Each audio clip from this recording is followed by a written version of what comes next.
Hare Krishna. So last 3 క్లాసులో మనం ఐదో అధ్యాయం 1వ శ్లోకాన్ని కొంచెం వివరంగా చెప్తున్నాను. అడిగిన ప్రశ్న దయచేసి నాకు మళ్ళీ ఒకసారి నాకు కృష్ణ నాకు క్లారిఫై చేయి. జ్ఞానయోగం గొప్పదా లేకపోతే కర్మయోగం గొప్పదా? ఎందుకంటే ఒకవైపు జ్ఞానయోగాన్ని పొగుడుతున్నావు, అది మంచిది అంటున్నావు, అటువైపు మనం ప్రయాణం చేయాలి అంటున్నావు.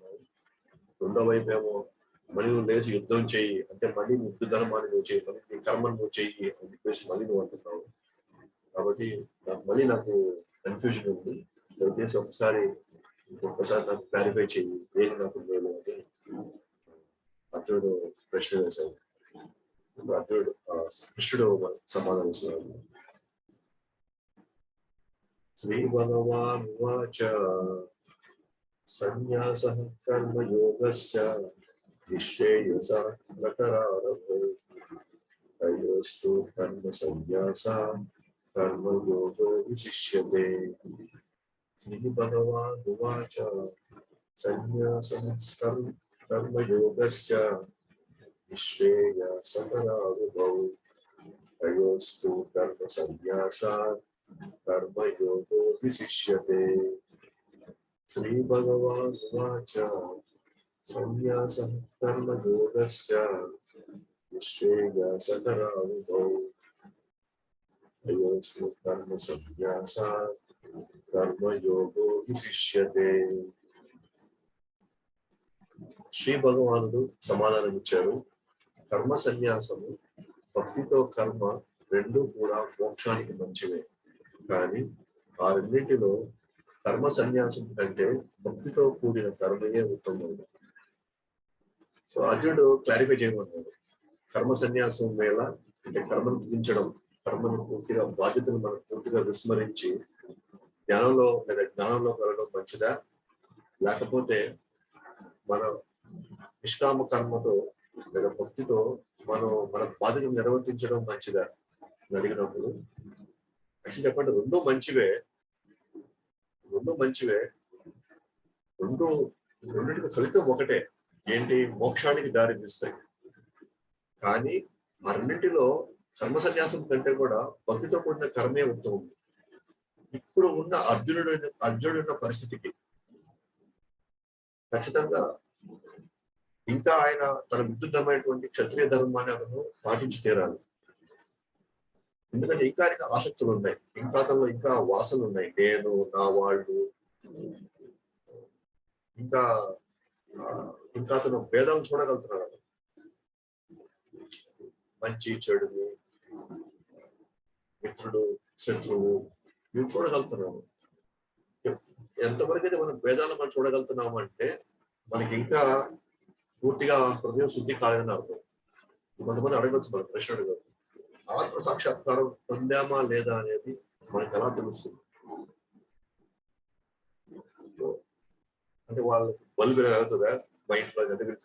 ఎక్కడికి వెళ్తున్నా సరే వాళ్ళ మనసులో లేదా వాళ్ళ ముఖాల్లోంచి పెద్ద తేజస్సు బయటకు వస్తుందా సినిమాలో చూపించినట్టుగా? అది వాళ్ళు ఎక్కడికి వెళ్ళినా సరే ఒళ్ళంతా కూడా విపరీతమైనటువంటి కాంతి బయటకు వస్తుందా అంటే కాదు. ఎవరు ఆత్మసాక్షాత్కారం పొందారు అని అంటే ఆత్మసాక్షాత్కారం పొందిన వాళ్ళకి మంచి వాళ్ళెవరు, చెడ్డ వాళ్ళెవరు, అయిన వాళ్ళెవరు, కాని వాళ్ళెవరు, డబ్బున్న వాళ్ళెవరు, పేదరికం ఉన్న వాళ్ళు, అసలు ఆ తేడాలు వాళ్ళకి కనిపించవు అనమాట. స్త్రీ ఎవరు, పురుషుడు ఎవరు, అది కూడా ఆ తేడా వాళ్ళకి కనిపించదు. అంటే ఈ ద్వంద్వాలకు వాళ్ళు అతీతంగా వెళ్ళిపోతారు అనమాట. ద్వంద్వాలకు అతీతంగా వెళ్ళిపోయిన వాళ్ళ ఆత్మసాక్షాత్కారం పొందినట్టే. కానీ మనం ఇంకా ద్వంద్వాలు మనం చూడగలుగుతున్నాం అని అంటే ఇంకా పూర్తి స్థాయిలో ఆత్మసాక్షాత్కారం జరగలేదు నాకు. అయితే కర్మ సన్యాసం ఏదైతే ఉందో అదే జ్ఞాన మార్గం, అలాగే కర్మ మార్గం రెండు మంచివే, మోక్షానికి దారి తీస్తాయి. రెండింటి ఫలితం ఏంటి? మోక్షం. కానీ ఇవాళ ఇంకా హృదయం ఇంకా శుద్ధి కాలేదు కాబట్టి అర్జునుడికి బెటర్ తన యుద్ధ ధర్మాన్ని నిర్వర్తిస్తూ అది ఎటువంటి ఫలాపేక్ష లేకుండా ఆ ధర్మాన్ని నిర్వర్తించడం వల్ల కొంతకాలానికి హృదయం శుద్ధి అయ్యి అప్పుడు అతను తెలియకుండానే అతను జ్ఞాన మార్గంలోకి, జ్ఞానయోగంలోకి ఎంటర్ అయిపోతాడు. కాబట్టి కృష్ణుడు ఇక్కడ కర్మ మార్గం ఇవాళ ఉన్న పరిస్థితుల్లో, ఇప్పుడున్న పరిస్థితుల్లో అది బెస్ట్ అని చెప్పి అర్జునుడికి సూచిస్తున్నాడు అనమాట. దానికి 3వ అధ్యాయంలో సమాధానం చూస్తే, 5వ అధ్యాయాన్ని చూసిన సమాధానం చూస్తే, ఒకటేమో ఫస్ట్ 3వ అధ్యాయం ఏమో కర్మయోగానికి జ్ఞానయోగానికి మధ్య ఉన్నటువంటి భేదాన్ని చూపిస్తాడు, డిఫరెన్స్ చూపిస్తాడు, చెప్తాడు అన్నమాట. 5వ అధ్యాయం ఇప్పుడు ఏం చెప్తున్నాడు? అభేదం. అభేదం అంటే డిఫరెన్స్ లేదని చెప్తున్నాడు. ఇక్కడ డిఫరెన్స్ లేదంటే ఏం డిఫరెన్స్ లేదంటే రెండు మోక్షానికి తీసుకెళ్తాయి. ఇక్కడేమో అభేదం చెప్తున్నాడు, బట్ 3వ అధ్యాయంలో మాత్రం కర్మ మార్గంలో మనం కొంత విద్యుత్ ధర్మాన్ని ఖచ్చితంగా నువ్వు పాటించే తీరాలి. నువ్వు ఏ కాడికి నువ్వు కర్మ సన్యాసం నువ్వు చేయకూడదు. జ్ఞాన మార్గంలో నువ్వు త్వరగా మోక్షం చేరుకుంటావు, కర్మ మార్గంలో నీకు కొంత సమయం పడుతుంది అని కొంచెం భేదాన్ని చెప్తాడు. కానీ 5వ అధ్యాయం వచ్చేసరికి నువ్వు ఎందుకు అంత పాపులాడుతున్నావు, జ్ఞాన మార్గంలోకి ఎంటర్ అవ్వాలి, ధ్యానం చేయాలి ఎందుకు ఎంటర్ అవుతున్నావు? నువ్వు కర్మ మార్గంలో నువ్వు నిష్కామకంగా నువ్వు నిర్వర్తించినా కూడా నువ్వు క్రమంగా నువ్వు జ్ఞానంలోకి వెళ్ళిపోతావు ఆటోమేటిక్ గా. ఎందుకంటే నిష్కామ కర్మ యోగం కావచ్చు, జ్ఞాన మార్గం కావచ్చు, రెండు ఫలితం మాత్రం అల్టిమేట్ గా నువ్వు మోక్షానికి నువ్వు చేరుకుంటావు అని చెప్పి చెప్పడం. ఉదాహరణకి రైలు ప్రయాణంలో అందరి గమ్యం ఒకటే. వాళ్ళు జనరల్ బోగిలో ఉన్నా సరే, తర్వాత వాళ్ళు రిజర్వేషన్ బోగిలో ఉన్నా సరే, గమ్యం ఒకటే. అంటే భేదమేమి లేదు ఆ విషయంలో, అది అభేదం, భేదమేమి లేదు. కానీ వాళ్ళ మధ్య భేదం ఉంది. జనరల్ బోగిల ఫెసిలిటీస్ వేరు, రిజర్వేషన్ బోగిల ఫెసిలిటీస్ వేరు. కర్మయోగంలో కొంత శారీరక కష్టం, ఇంద్రియాలని మొత్తాన్ని మనం పెట్టి మనం ఆ సాధన చేయాలన్నమాట. అంటే మంచి మనం సేవ చేయాలి, భగవంతుని సేవ చేయాలి. జ్ఞాన మార్గంలో ఈ ఇంద్రియాల పని ఏం లేదు, అల్టిమేట్ గా మనసుని ఫోకస్ చేసుకోవడం. అలాగే రైలు ప్రయాణం గమనిస్తే భేదం ఉంది, అభేదం ఉంది. భేదం ఏంటి అని అంటే జనరల్ బోగిలో ఉండేటువంటి ఫెసిలిటీస్ వేరు, రిజర్వేషన్ కంపార్ట్మెంట్ ఫెసిలిటీస్ వేరు. కానీ అభేదం ఏంటి అంటే అందరూ పోయేది ఒక దగ్గరికి. కాబట్టి 5వ అధ్యాయం వచ్చేసరికి అర్జునుడు యాక్చువల్ గా ఏ లెవెల్లో ప్రశ్న వేస్తాడంటే, జ్ఞాన నిష్ఠలో ఉన్నవాడు ఏం చేయాలి? జ్ఞాన నిష్ఠలో ఉన్నవాడు 3వ అధ్యాయంలో వచ్చేసరికి మాత్రం అక్కడ ఇంకా ఆయన కర్మనిష్ఠలో ఉన్నాడు. అప్పటికి ఇంకా ఆయన జ్ఞానం ఎక్కలేదు. 4వ అధ్యాయంలో అతనికి జ్ఞానం ఇచ్చాడు కృష్ణుడు. రాకముందర తను తన భౌతిక ఆసక్తుల గురించి, తన వాళ్ళ మీద ఉన్నటువంటి తన ప్రేమ అభిమానం గురించి ఎక్కువ ఆందోళన పడతా ఉండేవాడు. కానీ 5వ అధ్యాయం వచ్చేసరికి ఎలాంటి ప్రశ్న అంటే, మోక్షానికి అర్హుడు అవుతానా లేదా, నేను హాయిగా నేను స్థిరంగా నేను ఈ కర్మయోగాన్ని నేను వదిలి నేను మోక్షం వైపు వెళ్తానా లేదా అన్న తరహాలో ప్రశ్న ఉందన్నమాట. ఇక్కడేమో కర్మనిష్ట ప్రకారంగా ప్రశ్న వచ్చింది, ఇక్కడేమో జ్ఞాననిష్ట ప్రకారంగా ప్రశ్న వచ్చింది. కాబట్టి కర్మ సన్యాసం వర్సెస్ కర్మయోగం, ఈ రెండు మధ్య మనం కానీ భేదం కానీ ఈ రెండు మధ్య చూసుకుంటే మాత్రం కర్మ సన్యాసం కంటే కర్మయోగం మంచిది. కర్మ సన్యాసం అంటే మన వృత్తి ధర్మాల్ని వదిలిపెట్టడం. కర్మయోగం అంటే ఏ ధర్మాల్ని చేస్తామో కానీ ఫలాపేక్ష లేకుండా మనం చేయాలి. సో కృష్ణుడు మొదటి నుంచి కూడా మన విధి ధర్మాన్ని మనం నిర్వర్తించాలి, మనం ఏ పాత్ర పోషించాలి, కాకపోతే ఏది ఆశించకుండా ఏమి కోరుకోకుండా మనం పోషించినట్లయితే మనం త్వరగా మోక్షానికి అడుగులవుతాం. కాబట్టి ఇప్పుడున్న పరిస్థితుల్లో అర్జునుడికున్న స్థితిని మనం గమనిస్తే కర్మయోగమే మేలు కర్మ సన్యాసం కంటే. కర్మయోగం గొప్పది కర్మ సన్యాసం కంటే. కానీ మామూలుగా కానీ గమనించామంటే జ్ఞానయోగం గొప్పది కర్మయోగం కంటే, కర్మ సన్యాసం గొప్పది కర్మయోగం కంటే. గమనిస్తే ఇక్కడ ఈ చిన్న టేబుల్ ఉందన్నమాట. మన ప్రయాణం ఎలా స్టార్ట్ అవుతుంది కింద నుంచి పై దాకా. గమనిస్తే కింద కర్మకాండ అంటే కేవలం దేవతల్ని ఆశ్రయిస్తాం అనమాట. మన కోరికలు తీర్చుకోవడానికి దేవతలను ఆశ్రయిస్తాము. పూజలు పురస్కారాలు ఎందుకంటే కామ్య కర్మలు తీర్చుకోవడం వల్ల మన జీవితాన్ని కొనసాగించడం. నేనేమంటానంటే అక్కడ కేవలం కోరికల కోసమే మనం గుడికి వెళ్తాం. కోరికలు తీరాలనే ఆ ఒక్క ఉద్దేశంలోనే మనం ఆ మాత్రం మనం వ్రతాలు పోగొట్టాం. నేనేమంటానంటే కర్మకాండ. స్వర్గలోక ప్రాప్తి కావాలా, మంచి డబ్బులు రావాలా, మంచి భార్య రావాలి, మంచి భర్త దొరకాలి, మంచి పిల్లలు రావాలి.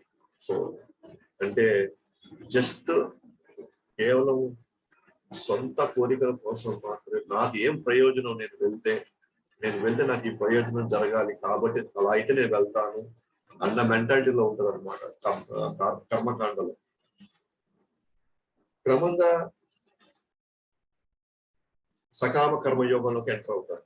సకామ కర్మయోగం అంటే క్రమంగా కృష్ణుడు లేదా విష్ణు దేవుడు అని తెలుసుకుంటాడు, దేవాదేవుడు అని తెలుసుకుంటాడు. కానీ వాళ్ళ దగ్గరికి వెళ్ళినా కూడా కోరికలతోనే వెళ్తాడు. విష్ణు దగ్గరికి అంటే వాళ్ళ కర్మ యొక్క ఫలాలు కావాలి. నేను ఇప్పుడు నేను 16 మాలు చేస్తాను కదా, ఈ 16 మాలకి నాకు ఏదో ఒక ఫలం కావాలి.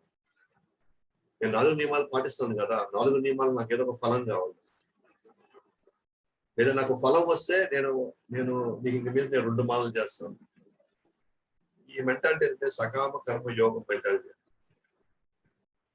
నిష్కామ కర్మయోగం ఇది నెక్స్ట్ లెవెల్ అన్నమాట. ఇక్కడ భగవంతుడికి రోజు చేస్తాము, కానీ వాటి నుంచి కర్మ ఫలాన్ని మనం ఆశించాము. ఇది నిష్కామ కర్మయోగం. సేవత చేస్తాము, కానీ ఫలితాన్ని ఆశించకుండా ఏ కోరికలు లేకుండా సేవ చేస్తాం. ఇది నెక్స్ట్ లెవెల్. దాని తర్వాత లెవెల్ జ్ఞానయోగం. అంటే కంప్లీట్ గా మనసు ప్యూరిఫై అయిపోయింది, శుద్ధం అయిపోయింది. నిష్కామ కర్మయోగంతో మనసు శుద్ధం అయిపోయింది. నెక్స్ట్ లెవెల్ జ్ఞానయోగం.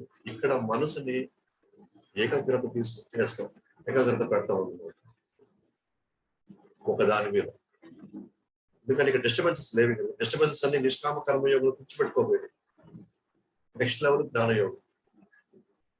అక్కడ కూర్చొని మనసు స్థిరం అయిపోతుంది. ఏదో దాని మీద నేను ఇప్పుడు ఫోకస్ చేయాలి. ముఖ్యంగా జ్ఞానయోగంలో చూసే ఆత్మ మీద ఫోకస్ చేస్తాను. వన్స్ అది స్టడీ అయిందనుకోండి, నెక్స్ట్ లెవెల్ ఎంటర్ అయ్యేది అష్టాంగ యోగంలో. ఇక్కడ పరమాత్ముడి మీద యోగాసనాలు వేసుకొని ప్రాణాయామం, యమ నియమాలు పాటిస్తా, తర్వాత ధారణ, ధ్యాన, ఇవన్నీ క్రమక్రమంగా 8 రంగాలు ఉన్నాయి. మీకు అల్టిమేట్ గా ఇక్కడ ఫోకస్ కంప్లీట్ గా అంటే పరమాత్ముడి మీద ఫోకస్ అవుతుంది. ఆ పరమాత్ముడు ఎవరో తెలియదు అక్కడ. బట్ ప్రతి ఒక్కరి హృదయంలో పరమాత్ముడు ఉన్నాడనే భావంతో వీళ్ళు ఫోకస్ చేస్తారు. అండ్ చివరికి ఆ పరమాత్ముడు ఎవరు అని తెలుసుకోవడానికి భక్తి యోగంలోకి ఎంటర్ అవ్వాలి. ఒక శుద్ధ భక్తుల యొక్క సాంగత్యం వచ్చేసరికి అప్పుడు ఆ పరమాత్ముడు యొక్క రియల్ క్వాలిటీస్, ఆయన గుణాలేంటి, లక్షణాలేంటి, అసలు ఆయన ఎవరు, ఆయన ఎక్కడుంటారు, ఇవన్నీ కూడా ఒక శుద్ధ భక్తుడి యొక్క దగ్గర వినడం వల్ల ఆయన దశ నిర్దేశాల్లో మనం అక్కడి నుంచి మనం భగవంతుడికి శరణాగతి తీసుకుంటాం. ఇది భక్తి యోగం. మనం గమనించుకుంటా వెళ్తే కర్మకాండ నుంచి నెక్స్ట్ లెవెల్కి వెళ్ళి సకామ కర్మయోగంలోకి వెళ్ళాము. సకామ కర్మయోగం నిష్కామ కర్మయోగంలోకి వెళ్ళాము. జ్ఞాన యోగం, అష్టాంగ యోగం, భక్తి యోగం. మన లెవెల్లో తీసుకుంటే మాత్రం భక్తి యోగం అష్టాంగ యోగం కంటే గొప్పది. ఎందుకంటే ఎవరు ఆ దేవాది దేవుడు, ఆయన మీద ఆయన ఎవరో తెలుసుకొని ఆయన పూర్తిగా మన శరణాగతి తీసుకుంటాం. దానికంటే నెక్స్ట్ కింద లెవెల్ అష్టాంగ యోగం, లేదా దీన్ని రాజయోగం, రకరకాల పేర్లు పెడతారు. దానికంటే కింద లెవెల్ జ్ఞాన యోగం, దానికంటే కింద లెవెల్ నిష్కామ కర్మయోగం, సకామ కర్మయోగం, కర్మకర్మ. అయితే వాస్తవానికి ఇప్పుడు మనగా చూస్తే జ్ఞానయోగం గొప్పది నిష్కామ కర్మయోగం కంటే. ఎందుకంటే జ్ఞానయోగం నుంచి భక్తి యోగం వెళ్ళడం చాలా ఫాస్ట్ గా ఉంటుంది. నిష్కామ కర్మయోగం నుంచి డైరెక్ట్ గా ఇక్కడ చూస్తే జ్ఞానయోగంలో అంటే దూరం పెరిగింది, ఇక్కడ దూరం ఎక్కువ ఉంది. జ్ఞానయోగానికి భక్తి యోగానికి దూరం కంటే కూడా నిష్కామ కర్మయోగానికి భక్తి యోగానికి దూరం ఎక్కువ. జ్ఞానయోగానికి భక్తి యోగానికి దూరం తక్కువ, నిష్కామ కర్మయోగానికి భక్తి యోగానికి దూరం ఎక్కువ. ఇది మన దగ్గర ఉన్న చార్ట్.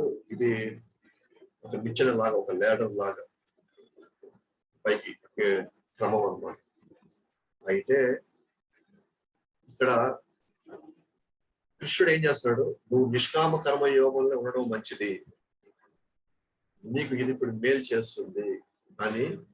జ్ఞానయోగం గొప్పదని అదే చెప్పాడు. కానీ ఇప్పుడు నేను ఏం చేయాలి కృష్ణ అంటే, నువ్వు బెటర్ భక్తియుత సేవలను కర్మ వర్ణించడం మంచిది, లేదా నిష్కామకంగా నువ్వు కర్మ వర్ణించడం మంచిది అని చెప్పేసి సర్టిఫై చేస్తాడు. ఎందుకు అని అంటే, హృదయ శుద్ధి కాకుండా జ్ఞానయోగులకు ఎట్లా పొరపాటున మనం మన హృదయ శుద్ధి అయిపోయిందని మనమే సర్టిఫికేట్ ఇచ్చుకొని మన జ్ఞానయోగులకు ఎంటర్ అయ్యామా, ఇంకా హృదయ శుద్ధి కాలేదు కాబట్టి, ధ్యానము హృదయ శుద్ధి చేయలేదు కాబట్టి అక్కడ అతను ఖచ్చితంగా సతమతం అయిపోతాడు. ఖచ్చితంగా అతనికి నెక్స్ట్ అష్టాయోగంలోకి వెళ్ళలేడు ఇంకా. అలా చెప్పేసి హృదయ శుద్ధి కాలేదు కాబట్టి ధ్యాన యోగ స్థితిలోనే ఎక్కువ కాలం కూడా ఉండలేడు. అతను ఖచ్చితంగా మళ్ళీ తిరిగి రావాల్సి ఉంటుంది. ఎక్కడికి? నిష్కామ కర్మయోగాలకు వచ్చి హృదయ శుద్ధి చేసుకొని మళ్ళీ పైకెక్కాలి. కృష్ణుడు ఏమంటాడంటే అర్జునుడితో, నిష్కామ కర్మయోగం అంటే సేఫ్ గా, రిస్క్ లేదు ఇక్కడ.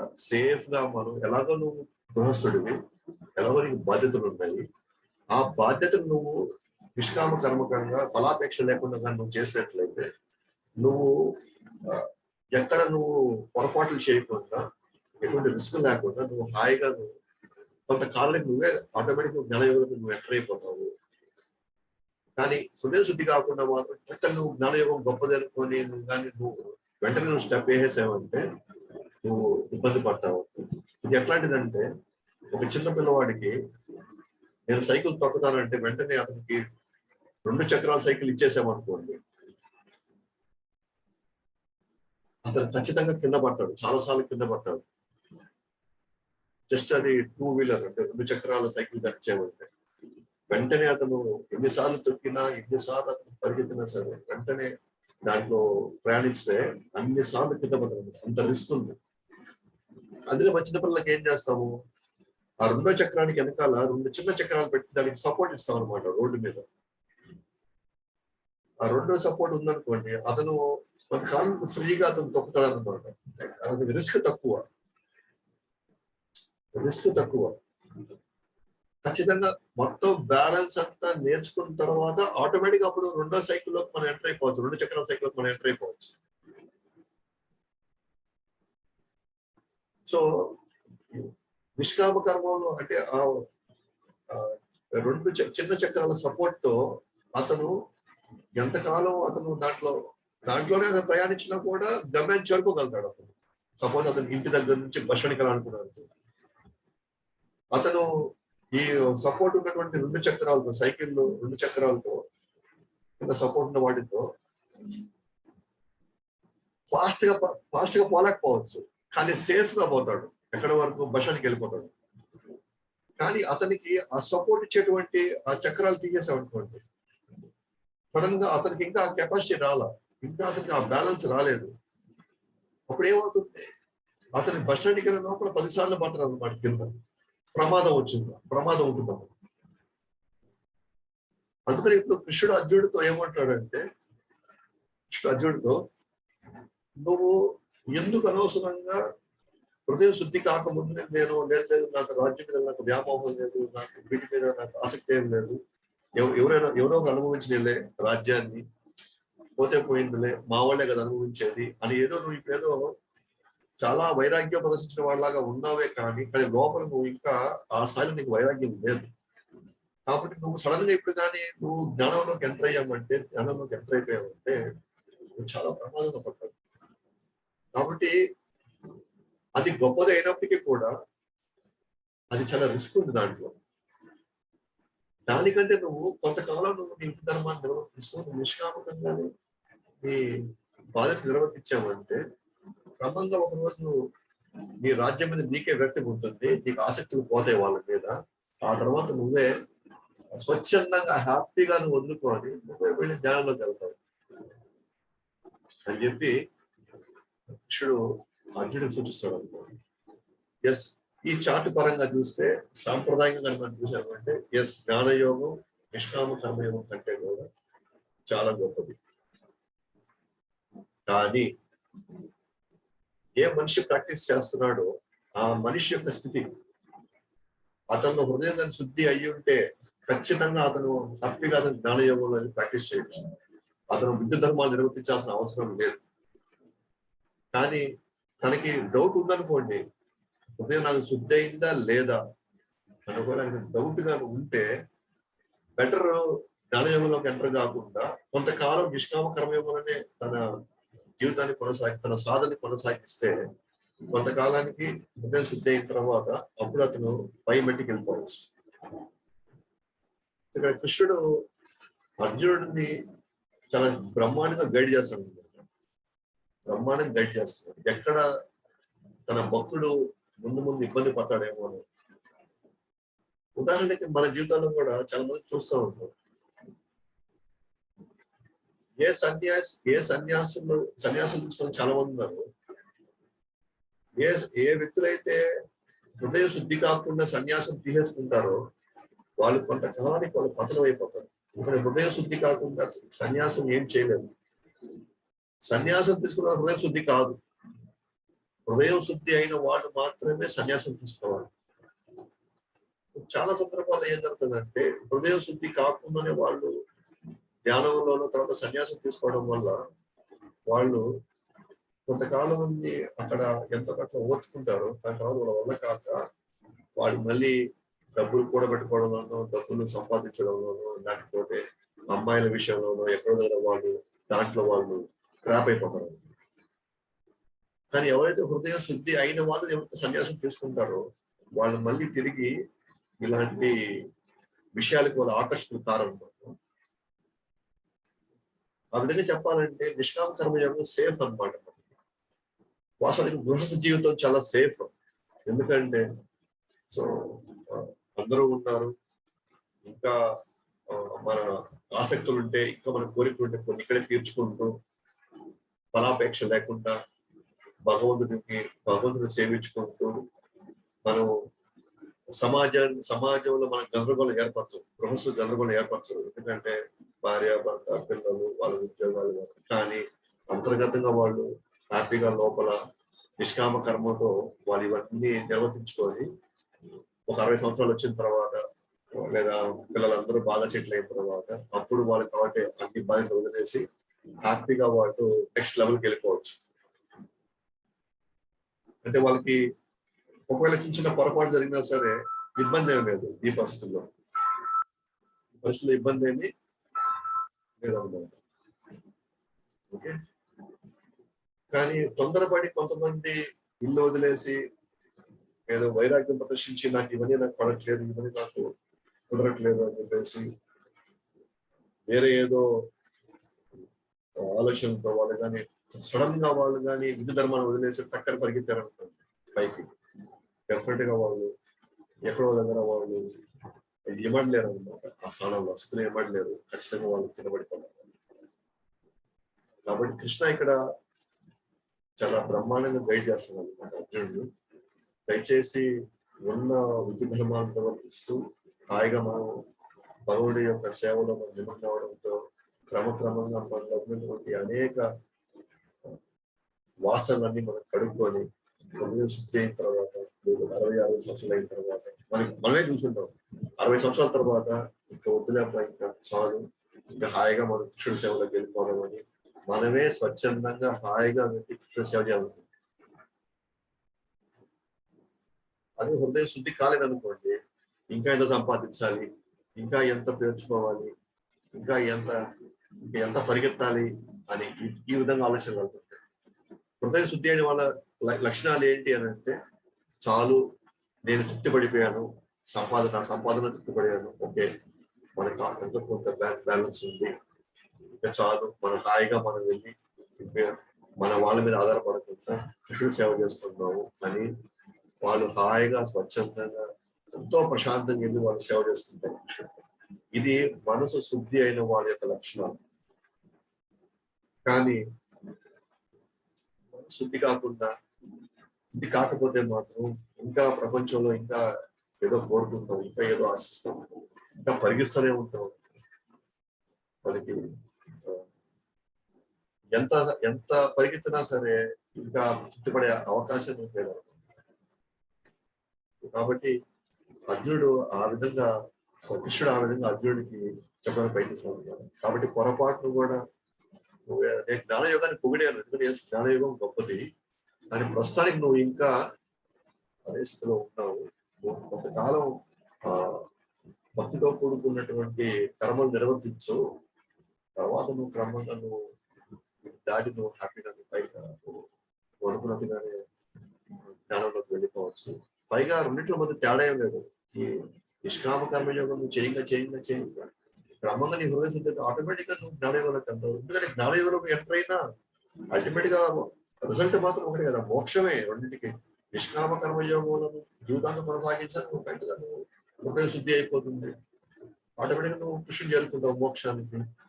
జ్ఞానయోగంలోకి వెళ్తే నువ్వు మోక్షానికి వెళ్తావు.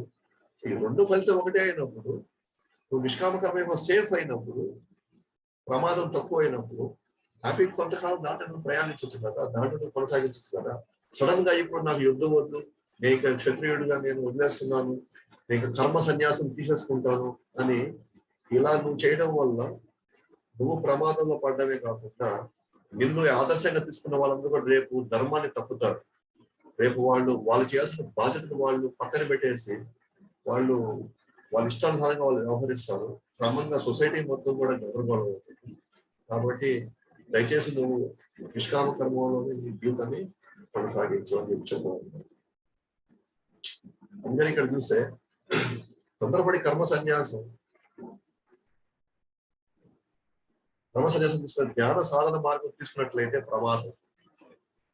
తొందరపడి కర్మ సన్యాసం తీసుకున్నట్లయితే, అంటే ధ్యాన సాధన మార్గంగా తీసుకున్నట్లయితే ప్రమాదం. అర్జున కర్మయోగం బదులు కర్మ సన్యాసం చేయాలని అనుకుంటున్నాడు, క్షత్రియ ధర్మాన్ని వదిలేయాలనుకుంటున్నాడు.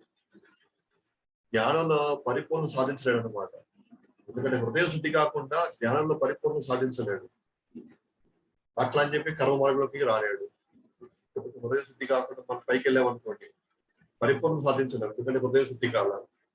అటు తిరిగి కర్మ మార్గంలోకి మళ్ళీ రాలేదు. ఎందుకంటే లోకం ఏమనుకుంటారో, ప్రజలు ఏమనుకుంటారో అనే భావంలో.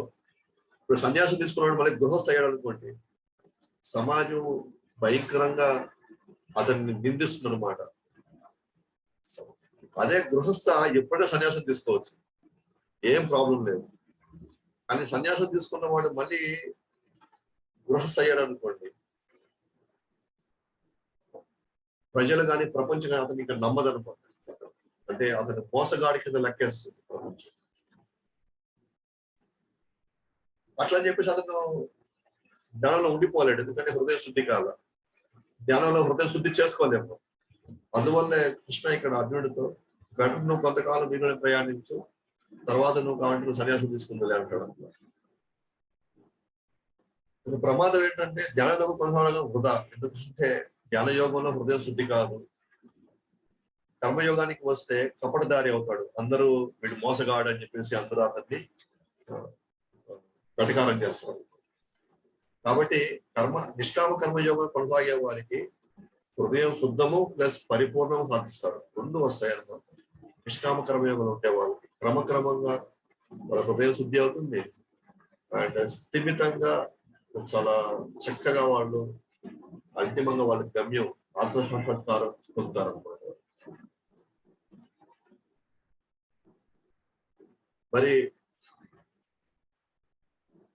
మరి కర్మయోగం జ్ఞానయోగం కంటే ఉన్నతమైందా అంటే ఇంత మనం చెప్పుకున్నాం.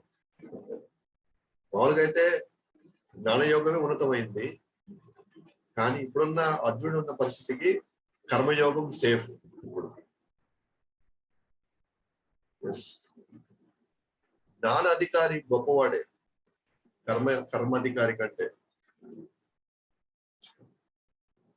కాకపోతే జ్ఞానంలోకి త్వరగా ఎంటర్ అయ్యామంటే ప్రమాదం ఉంది, కానీ త్వరగా గమనించుకుంటాడు. కానీ కర్మనిష్టలో ఉండేవాళ్ళు సేఫ్ గా ఉంటారు. వాళ్ళు గొప్ప జ్ఞాననిష్ట కంటే. వాళ్ళు నిదానంగా అయినా సరే జాగ్రత్తగా గమనించుకుంటారు. రేసర్ బైక్ ఉంది, ఫుల్ ఫాస్ట్ లో మనం గమనించుకుంటాం, కానీ చాలా ప్రమాదాలు ఉన్నాయి దానికి. కానీ నార్మల్ 3 చక్రాల బండి ఉంది, అది నిదానంగా వెళ్తుందేమో గమ్యానికి, కానీ సేఫ్ గా వెళ్తుంది. సో కర్మనిష్టలో ఉండేవాళ్ళు కర్మ మార్గానికి చాలా సేఫ్ గా వెళ్తారు, బట్ స్లోగా వెళ్ళినా కూడా సేఫ్ గా వెళ్తారు. కానీ జ్ఞాన మార్గంలో ఉండే వాళ్ళు ఫాస్ట్ గా వెళ్ళగలుగుతారు గమ్యానికి, రేసర్ బైక్ లాగా, కానీ ఖచ్చితంగా ఎక్కడో ప్రమాదం ఉంటుంది. అంటే ఉదాహరణకి రేసర్ బండి 3 చక్రాల బండి.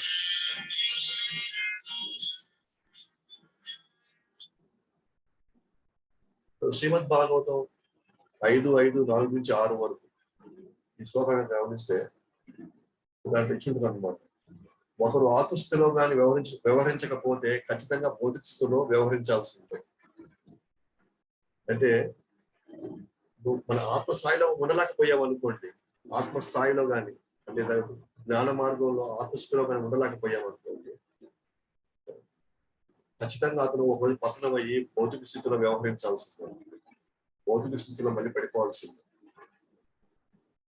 కాబట్టి ఆత్మస్థితిలో మన పొజిషన్ స్ట్రాంగ్ చేసుకోవాలి. పొజిషన్ అంటే హృదయం శుద్ధి చేసేసుకోవాలి. అంతకుముందే హృదయం శుద్ధి చేసుకున్న వాళ్ళు మాత్రమే ఆత్మస్థితిలో ఎక్కువ కాలం ప్రయాణించగలరు. కానీ ఒకవేళ మనం హృదయ శుద్ధి కాకుండా ఆత్మస్థితిలోకి వెళ్ళడానికి ప్రయత్నించామనుకోండి, ఖచ్చితంగా అతను భౌతిక స్థితిలో వ్యవహరించాల్సిందే, మళ్ళీ పతనం అవ్వాల్సిందే. అలాంటప్పుడు కర్మసన్యాసం ఎందుకు చేస్తారు? ఎందుకు వాళ్ళు ఈ కర్మ మార్గాన్ని వదిలేసి జ్ఞాన మార్గాల్లో ఎందుకు దూకాలనుకుంటారు? ఎందుకు వాళ్ళు త్వరగా జ్ఞాన మార్గం వైపు పరిగెత్తాలి ఎందుకు అనుకుంటారు అట్లా? ఎందుకంటే ఇది సేఫ్ అయినప్పుడు, నిష్కామ కర్మయోగం సేఫ్ అయినప్పుడు, నిదానంగానే మనం గమ్యం చేరుకుంటామని ఉన్నప్పుడు, అలాంటప్పుడు ఎందుకు వీళ్ళు ఎందుకు దూకాలనుకుంటున్నారు? ఎందుకు వెంటనే విధి ధర్మాన్ని వదిలేసి వెంటనే కర్మ సన్యాసం, కర్మలన్నీ తెగించేసి బయటికి ఎందుకు వాళ్ళు జ్ఞాన మార్గం ఎందుకు పరిగెత్తాలనుకుంటున్నారు? సో ఆ ప్రశ్నకి సమాధానంగా, సాధారణంగా ఆధ్యాత్మికమైన వాళ్ళు భౌతిక సంబంధాలు కావచ్చు, భౌతిక పరిస్థితులన్నీ కావచ్చు, వాళ్ళు ఏమనుకుంటారంటే ఇదంతా మాయ, ఈ భార్య బిడ్డలు సేవ చేసుకోవడము, ఉద్యోగాలు చేయడము, ఆ తర్వాత బంధువులకి వీళ్ళకి అన్ని కూడా వాళ్ళతో మనం వ్యవహరించేది, ఇదంతా మాయ, ఇదంతా మూఢము. పైగా ఎన్ని సంబంధాలు పెట్టుకుంటే మనకంత దుఃఖానికి దారి తీస్తుంది. కాబట్టి వాళ్ళకి మనం పోయి ఉద్యోగాలు చేసి, వ్యాపారాలు చేసి, ఇవన్నీ మనం వీళ్ళ కోసం ఊడిగం చేయడం కంటే, పైగా మనకి ఏమొస్తుంది తర్వాత వీళ్ళ దగ్గర నుంచి మళ్ళీ అవమానాలే, మళ్ళీ మనకి కష్టాలే వస్తాయి మనకి. కాబట్టి మనం పూర్తిగా అసలు వీళ్ళు వదిలేసుకుంటే, అసలు కర్మలే, అసలు మనకు బాధ్యతలే కానీ మనం వదిలేసుకుంటే, అసలు వీళ్ళకి మనం దూరంగా వెళ్ళిపోతే మనం చాలా ప్రశాంతంగా ఉంటాం కదా అన్న భావంలోనే ఎక్కువ మంది ఈ నిష్కామ కర్మయోగం లేదా ఈ కర్మ మార్గాన్ని వదిలేసి వాళ్ళు వెంటనే జంప్ చేయాలనుకుంటారు. వాళ్ళు జ్ఞాన మార్గం అంటే జ్ఞానంలోకి వెళ్ళిపోతున్నారు, ఒంటరిగా వెళ్ళిపోయి సపరేట్ గా పోయి ఉంటారనుకుంటారు. కానీ ప్రాబ్లం ఏంటంటే ఎక్కువ కాలం ఉండలేదు. కానీ ఈ కారణాల వల్లే వాళ్ళు వెంటనే దూకాలనుకుంటారు పైకి. నా కష్టాలన్నీ అయిపోయి నన్ను ఎవరు తిట్టకూడదు, నన్ను ఇబ్బంది పడకూడదు అని అవన్నీ వాళ్ళు భరించలేకే వాళ్ళు వెంటనే ధ్యానంలోకి వెళ్ళిపోవాలనుకుంటారు, లేదా సెపరేట్ గా వెళ్ళిపోవాలనుకుంటారు. అర్జునుడు కూడా అట్లానే అనుకోండి. ఈ బంధువుల వల్ల వచ్చే దుఃఖము వాటికి ఎన్ని భరించలేకే ఎందుకు రేపు భర్త బాధం ఈ ప్రజలంతా ఎట్లనుకుంటారు అట్లా అనుకుంటారు అని ఆయన వద్దు అని వెంటనే వెళ్ళిపోవాలనుకుంటారు. అది ఇక్కడ మనకు, కానీ అది చేసే వాళ్ళ ప్రమాదం మనకు బాగా తెలుసు. అలాంటప్పుడు ఏంటి పరిష్కారం?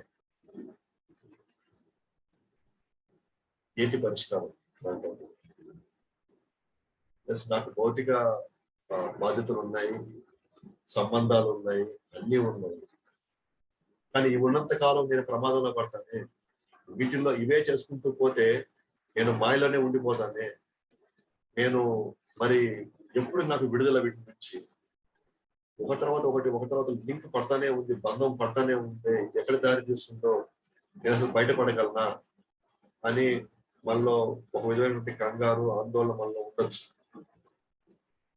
కానీ ఈ భౌతిక సంబంధాలని, ఈ భౌతికమైనటువంటి పరిస్థితుల్ని, లేకపోతే ఏదైనా కావచ్చు, వస్తువులు కాదు ఏదైనా కావచ్చు, మరి వీటన్నిటిని నేను ఆధ్యాత్మికంగా నేను చూడగలనా? వీళ్ళందరినీ ఎలా చూడగలను? భౌతికమైన దాన్ని ఆధ్యాత్మికంగా ఎలా చూడాలి? లేదా భౌతికమైన వాటిని ఆధ్యాత్మికంగా ఎలా మార్చుకోవాలి? ఎందుకంటే చుట్టుపక్కల ఎక్కడ చూసినా, ఎటువైపు చూసినా సరే మనకు సంబంధాలు అవసరమే. మనం వస్తువుల్ని, ఉన్నటువంటి వసతుల్ని మనం వాడుకోవాల్సిందే. అయితే ఈ సంబంధాల్లో కాబట్టి ఈ వసతులు వాడుకోవడంలో మనం మళ్ళీ క్రమక్రమంగా మనకు తెలియకుండా మనం మాయలో పడిపోయి మళ్ళీ మనం వాటికి దాసోహం అయిపోతాం. మరి ఎలాగా? చుట్టుపక్కలంతా భౌతికమే, కానీ నేను దాన్ని ఆధ్యాత్మికంగా చూడాలి, లేదా ఆధ్యాత్మికంగా నేను ఎట్లా ఎదగలను అని మనందరికి ప్రశ్న ఉండొచ్చు. సో దానికి అతి గొప్ప సూత్రం ఏంటంటే, పరిష్కారం యుక్త వైరాగ్యం అంటారు. సో ఇది ప్రభుపాద వారు చాలా అద్భుతంగా చాలా పుస్తకాల్లో మనకి వివరిస్తారు అన్నమాట. యుక్త వైరాగ్యం అంటే ప్రతిదీ కృష్ణుడిదిగా భావించడం, అన్ని ఆయన సేవలో వినియోగించడం. ఎప్పుడైతే ప్రతిదాన్ని కృష్ణుడు సంబంధంలో చూస్తామో, కృష్ణుడు సేవలో మనం వినియోగిస్తున్నాము, దీన్ని ఏమంటారంటే భౌతికాన్ని ఆధ్యాత్మికంగా మలుచుకోవడం. భౌతిక విషయాన్ని క్రమంగా దాన్ని పవిత్రీకరించుకొని అది మనం భగవంతుడు స్థాయిలోంచి చూడడం అన్నమాట. ఉదాహరణకి నాకు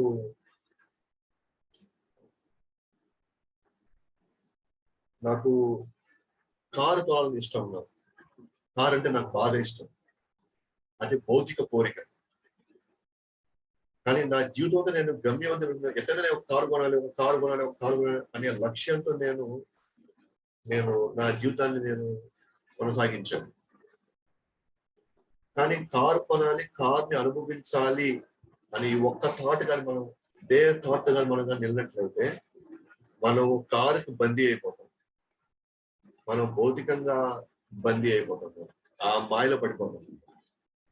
కానీ దీన్నే మనం ఆధ్యాత్మికంగా ఎలా చూడాలి అని అంటే, అదే కార్ని మళ్ళీ కృష్ణుడు మందిరానికి వెళ్ళడానికి, లేదా కృష్ణ భక్తుల్ని మందిరం చేర్చడానికి, లేదా ఎవరైనా కృష్ణ భక్తులు ఎవరైనా కానీ మన రైల్వే స్టేషన్ లో, బస్ స్టాండ్ లో వస్తే వాళ్ళని మనం ఎక్కించుకొని తిరిగి మళ్ళీ మనం వాళ్ళ గమ్యస్థానం చేర్చినట్లయితే, ఎస్ మన కోరిక ఏదైతే కారు తోలాలి, కారు అనుభవించాలి అయితే ఆ కోరిక ఒకవైపు తీరుతుంది.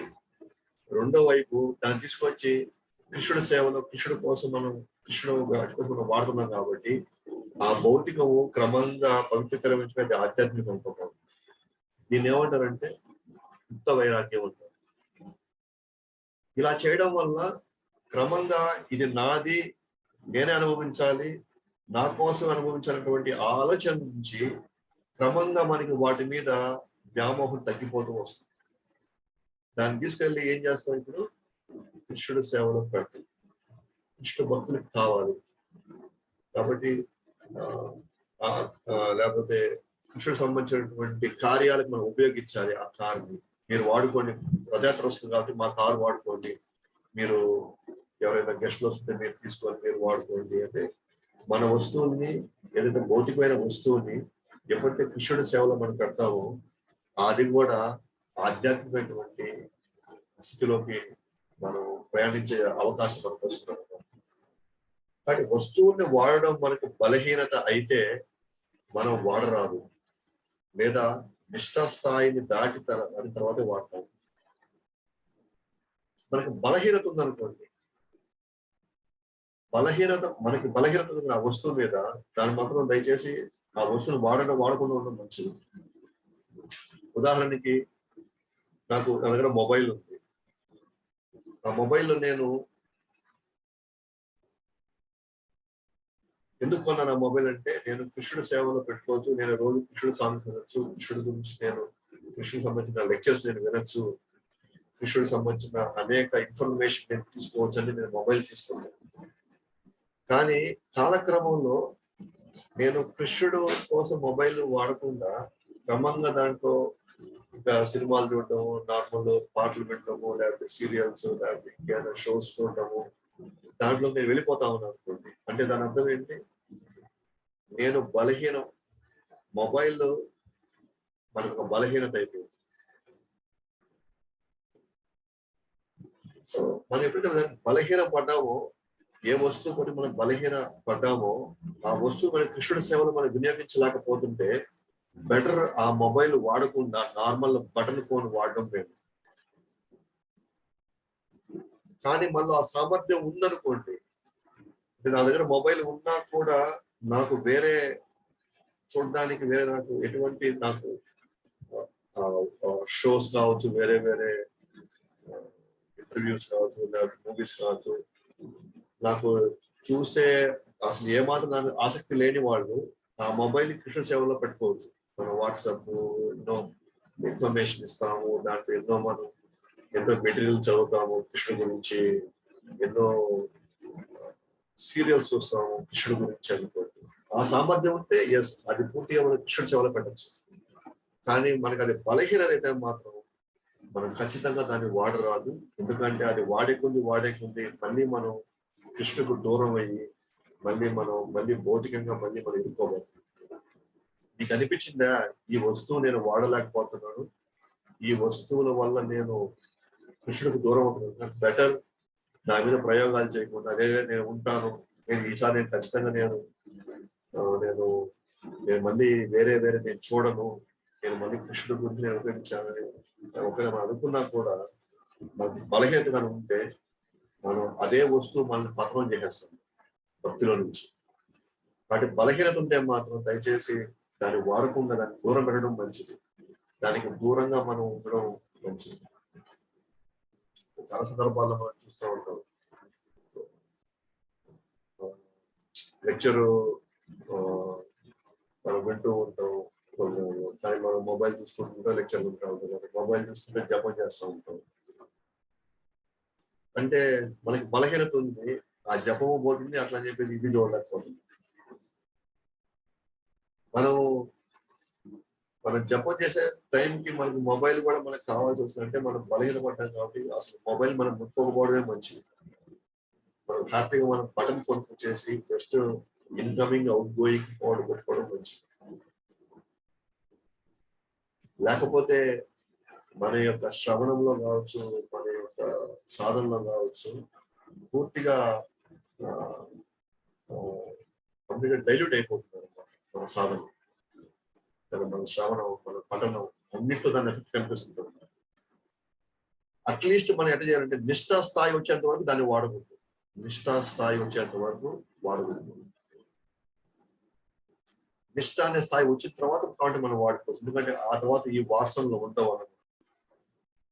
అంటే 9 స్టేజీల్లో నిష్ఠ అనేది ఒక స్టేజ్, ఆ స్టేజ్ వచ్చేంత వరకు మనం వాడకూడదు. నిష్ఠ అంటే వీఆర్ ఫిక్స్డ్ ఇన్ కృష్ణ అన్నమాట. అటువంటి వాళ్ళకి మిగతా ఏమి డిస్టర్బ్ చేయవు. కానీ అదంత సులభం కాదు, నిష్ఠ స్థాయి రావడం అంత సులభం కాదు. కానీ యాక్చువల్గా చెప్పాలంటే నిజమైన వైరాగ్యం ఏంటి అని అంటే కర్మను సన్యసించడం కాదు, కర్మ ఫలాలను సన్యసించడం. చాలా మంది అనుకుంటారు సన్యాసం అంటే ఇప్పుడు ఏ పని చేయకుండా అన్ని వదిలేసి హ్యాపీగా ఒక దగ్గర కూర్చొని ధ్యానంలో కూర్చొని వేశాడు, ఇతను నిజంగా ఎంత గొప్పవాడు, ఎంత గొప్ప వ్యక్తి అనుకుంటాడు. యాక్చువల్గా సన్యాసం అంటే కర్మలు చేయని వాడి కాదు, కర్మ ఫలాల్ని త్యాగం చేసేవాడు. కానీ తను మాత్రం తన డ్యూటీలు చేస్తూనే ఉంటాడు, తన సేవ చేస్తూనే ఉంటాడు. కానీ దానివల్ల పేరు వస్తుందా, పేరు రాదా, దానివల్ల లాభం వస్తుందా, నష్టం అసలు పట్టించుకోడు, ఆ ఫలాన్ని పట్టించుకోడు అసలు. దాన్ని త్యాగం చేస్తాడు అనమాట నిజమైనటువంటి సన్యాసి. ఉదాహరణకి ప్రభుపాదుల వారు, అతను కర్మని సన్యసించాలి. అతను రోజు పనిచేశాడు, రోజు పరిగెత్తాడు, ప్రపంచాలు తిరిగాడు, ఎంతో మందిని కలిశాడు. కానీ ఫలాన్ని మాత్రం తను ఎప్పుడు తీసుకోవాలా? ఎందుకంటే ఆయన అడిగినప్పుడు ఇన్ని మందిరాలు మీరు ఎలా కట్టగలిగారంటే, అది నా గురువు యొక్క శక్తితో నేను కట్టాను, నేను కట్టలేదు అని అనుకుంటాడు. అంటే ఫలాన్ని గురువుకి ఇచ్చాడు. అలాగే అసలు ఇంత మూమెంట్, ఇంత విప్లవం ఎలా తీసుకొచ్చారు, కృష్ణ చైతన్యాన్ని ఎట్లా తీసుకొచ్చారంటే, ఇదంతా నా శిష్యులు చేశారు, అదంతా నేను కాదంటాడు. నిజమైన సన్యాసం ఏంటి అని అంటే, కర్మ చేయకుండా ఉండడం కాదు, కర్మ చేసి దానివల్ల వచ్చే ఫలితాన్ని మనం త్యజించడం, అది వదులుకోవడాన్ని నిజమైన సన్యాసం అనుకో. దట్ ఈస్ రియల్ సన్యాసం. సో ఇది డెఫినేషన్ గానైతే చాలా మంది గృహస్తున్నారు అనమాట ఈ కేటగిరీలో. వాళ్ళ సన్యాసం అనే కాషాయం వేసుకోవాలి వాళ్ళు, కానీ వాళ్ళ ఫలితాన్ని ఆశించకుండా సేవ చేస్తున్నారు. వాళ్ళ పేరు ప్రఖ్యాతులు, వాళ్ళ వాళ్ళ డబ్బు, వాళ్ళ శక్తి సామర్థ్యాలు అన్ని కృష్ణ సేవలు పెడుతున్నారు. వాళ్ళు మాత్రం ఏ స్థానం కోరుకోవట్లేదు, ఏ గౌరవం కోరుకోవట్లేదు. సో ఎవరైతే ఈ మూడ్ లో ఉన్నారో వాళ్ళు నిజంగా సన్యాసులే. వాళ్ళు నిజంగా వాళ్ళ సన్యాస స్థాయిలో ఉన్నారు, కానీ వాళ్ళు సర్వసాధారణ జీవితాన్ని గడుపుతున్నారు. కాబట్టి నిజమైన సన్యాసం ఏంటంటే కర్మను త్యాగం చేయడం కాదు, కర్మను వదలడం కాదు, కర్మల ద్వారా వచ్చేటువంటి ఫలితాన్ని వదిలేయడమే నిజమైన సన్యాసం. అందుకే ఇక్కడ కృష్ణుడు అర్జునుడు ఏమంటాడంటే, నువ్వు కర్మను వదలడం కాదురా నాయన, నువ్వు కర్మల్ని వదిలేసి పరిగెత్తడం కాదు, అది నిరో సన్యాసం కాదు. నువ్వు నిష్కామకంగా ఫలాపేక్ష లేకుండా నువ్వు కర్మ చెయ్యి, అది నిజమైన సన్యాసం. నిజమైనటువంటి సన్యాసకున్న లక్షణాలు ఇది. అందుకే కృష్ణుడు కూడా 3వ అధ్యాయం చెప్తున్నాడు అనమాట. అసలు మనం ఒక క్షణం కూడా మనం కర్మ చేయకుండా ఉండలేము. అలాంటప్పుడు మనం కర్మను వదిలేయగలుగుతాం, ఎట్లా మనం కర్మను వదిలేయగలుగుతాం? కాబట్టి ఇక్కడ చేయాల్సింది ఏంటంటే, కర్మను వదలడానికి లేదు, కర్మను ఏ పరిస్థితి మనం వదలలేము కూడా. బెటర్ మనం చేస్తూ వచ్చే ఫలితాన్ని మనం త్యాగం చేయగలగాలి. దెన్ హీఈస్ అ రియల్ సన్యాసి అనుకోండి. మరి ఆ సన్యాసం, ఆ వైరాగ్యం ఎప్పుడు పరిపూర్ణమవుతుంది? యాక్చువల్లీ ఇప్పుడు భాష్యంలోకి వచ్చాం, ఇప్పుడు దాకా అంత వివరంలో ఉంటున్నాం, ఇప్పుడు భాష్యంలోకి వచ్చాం. ఇక్కడ ఉన్నది ప్రతిదీ కృష్ణుడిది, మనం యజమానులు కాదు అనే భావంలో బతికినప్పుడు, జీవించినప్పుడు, అది నిజమైనటువంటి వైరాగ్యం. ఆ వైరాగ్యానికి పరిపూర్ణత వచ్చింది. ఎందుకంటే ఇవన్నీ నిజంగా కృష్ణుడివే. ఇవన్నీ కూడా ఇప్పుడున్న ప్రతి వస్తువు, ఇప్పుడున్న ప్రతి శక్తి, మనం ఎటు చూసినా మనకు ఏర్పడినటువంటి ఈ వాతావరణం, ఈ ప్రకృతి, పంచభూతాలు, వాళ్ళలో ఉన్న మనసు, బుద్ధి, అహంకారం, ఏదైనా సరే ప్రతిదీ కూడా ఇది కృష్ణుడి శక్తి నుంచి వచ్చేటివి అయ్యాలి. మనం యజమానులు కాదు, కృష్ణుడు మాత్రమే యజమాని. కాబట్టి ఇవన్నీ కూడా కృష్ణుడు చెందినవి, కాబట్టి ఇవన్నీ నేను కృష్ణుడి సేవలో నేను వినియోగించాలి అనేటువంటి భావంలో ఎవరైతే ఉన్నారో వాళ్ళు నిజంగా వైరాగ్యం, వాళ్ళ పరిపూర్ణ స్థాయిలో వాళ్ళు పాటిస్తారు పరిపూర్ణంగా ఆ వైరాగ్యం. వాస్తవానికి అసలు మనకి ఇక్కడ వదులుకున్నది ఏమీ లేదు, ఇక్కడ వదులుకోబోయేది కూడా ఏమీ లేదు. ఇక్కడ మన యాక్చువల్ వదులుకునేది ఇక్కడ ఏమీ లేదు, ఇక్కడ వదులుకోబోయేది కూడా ఏమీ లేదు. ఎందుకంటే మనం వచ్చినప్పుడు మనతో పాటు ఏమీ తీసుకురాలి, పోయేటప్పుడు మనం ఏమీ తీసుకోకపోవాలి.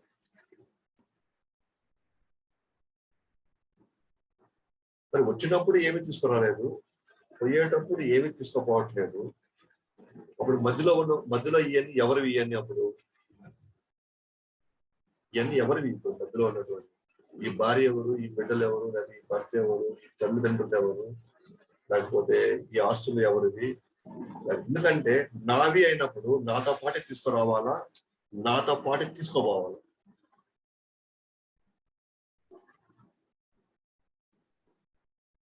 నాతో పాటు తీసుకోవాలని వచ్చి నేను ఇక్కడ వదిలేస్తే అప్పుడు నేను నిజంగా ఏదో వదులుకొని నేను ఒట్టి చేతులతో వెళ్ళిపోతున్నానని అర్థం.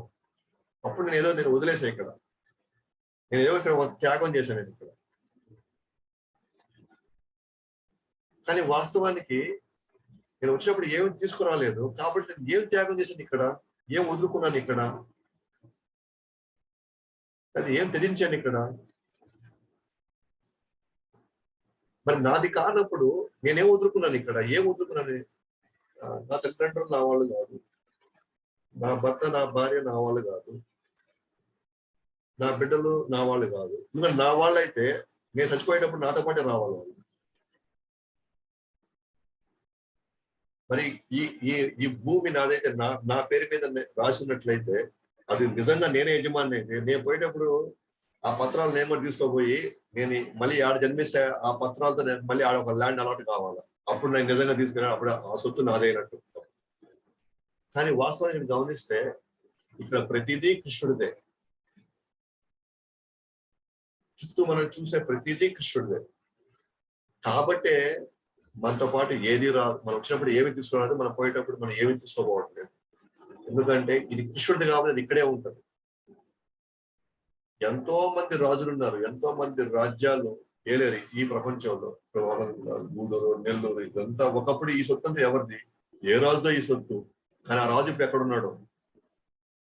ఆ తర్వాత ఎంతో మంది ఎన్నో తరాల రాజులు వచ్చారు, అందరూ కూడా ఇది నాది నాది నాది అన్నారు. ఇక్కడ దాకా ఇదంతా మా సంస్థానం అనుకున్నారు. ఎట్టబోయిన వాళ్ళంతా ఇక్కడే ఉంటుంది. అంటే నిజమైన యజమాని కృష్ణుడు కాబట్టి ఈ కృష్ణుడి సొత్తుని ఎవరు తీసుకోపోలేరు. కృష్ణుడి సొత్తుని ఎవరు దోచుకోలేరు, అపహరించలేరు. కాబట్టి ఇక్కడ నేను వదులుకుంది ఏం లేదు ఇక్కడ. కానీ మన ఫీలింగ్ ఏంటంటే నేను చాలా త్యజించాను, కృష్ణుడి కోసం నేను ఏదో వదులుకున్నాను, నేను ఆ డబ్బులు ఇచ్చేసాను కృష్ణుడి కోసం, ఆస్తులు ఇచ్చేసాను కృష్ణుడి కోసం, నా బిడ్డలు ఇచ్చేసాను కృష్ణుడి కోసం. యాక్చువల్గా అవి అసలు మనం కానే కాదు, అవన్నీ యాక్చువల్లీ కృష్ణుడివే కృష్ణుడికి ఇస్తున్నాం మనం. కృష్ణుడివే కృష్ణుడికి ఇస్తున్నాం. వాస్తవానికి మనం ఏమి త్యజించట్లేదు. కాబట్టి మనం ఏదో త్యాగం చేసామని చెప్పేసి మనం గర్వపడడానికి కానీ, లేదా మనం ఇక్కడ చూపించుకోవడానికి కానీ మనకి ఏం లేదు ఇక్కడ.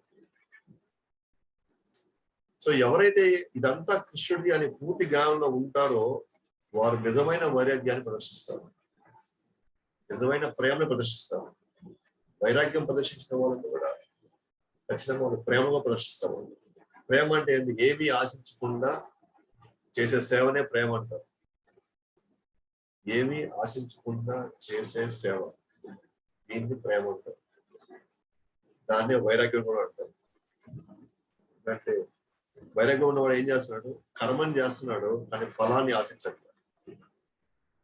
అది నిజమైన వైరాగ్యం. ఇదంతా కృష్ణుడిది కాబట్టి ఇదంతా అయిందన్నప్పుడు నేనెవరు, నాదేంటి కదా అనేటువంటి భావంలో జీవించిన వాళ్ళు నిజమైనటువంటి వైరాగ్య పరిపూర్ణతలో ఉంటారు.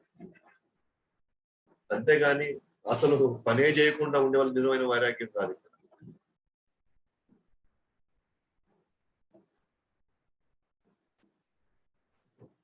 కాబట్టి వారు ఎవరు నిజమైన వైరాగ్యంలో ఉన్నారో వారు ప్రతి కార్యాన్ని కృష్ణుడు తృప్తి కోసం చేస్తారు. కృష్ణుడు ఆనందపడతాడు, కృష్ణుడు కోసం కృష్ణుడు తృప్తిపరచడానికి చేస్తారు. మాయావాదులు మాత్రం, మిగతా వాళ్ళు మాయావాదులంతా ఏంటంటే కృత్రిమంగా వాళ్ళు వైరాగ్యాన్ని ప్రదర్శిస్తారు. వాళ్ళకన్నా కూడా భక్తులుగా కృష్ణ సంబంధంలో కర్మ నిర్వహించడం మేలైంది. వైరాగ్యం ప్రదర్శిస్తారు. నేను ఇదంతా మాయ, ఇదంతా నేను ఆడ బాగుంటూ ఏడ బాగుంటూ వీళ్ళతో నేను అసలు మాట్లాడకూడదు, దేనికైనా నేను రుచికరమైన తింటే వాటికి నేను బానిస అయిపోతానేమో అని చాలా మంది సన్యాసులు అదే తపస్సులు వాళ్ళు ఏం చేస్తారు, అసలు భౌతిక ప్రపంచ సంబంధం లేకుండా వాళ్ళు ఎక్కడో వెళ్ళి కపట వైరాగ్యాన్ని ప్రదర్శిస్తున్నారు. వాళ్ళు అది ప్రదర్శించడానికి పనికొస్తుంది. కొంతమంది మనం గమనించనుకోండి, వాళ్ళు మౌనంగా ఉంటారు అనమాట కొన్ని సంవత్సరాలు. చాలా మందికి వా 20 సంవత్సరాల నుంచి అతను ఎలా అతను మాట్లాడకుండా మౌనంగా ఉన్నాడు, మౌని బాబా అయినా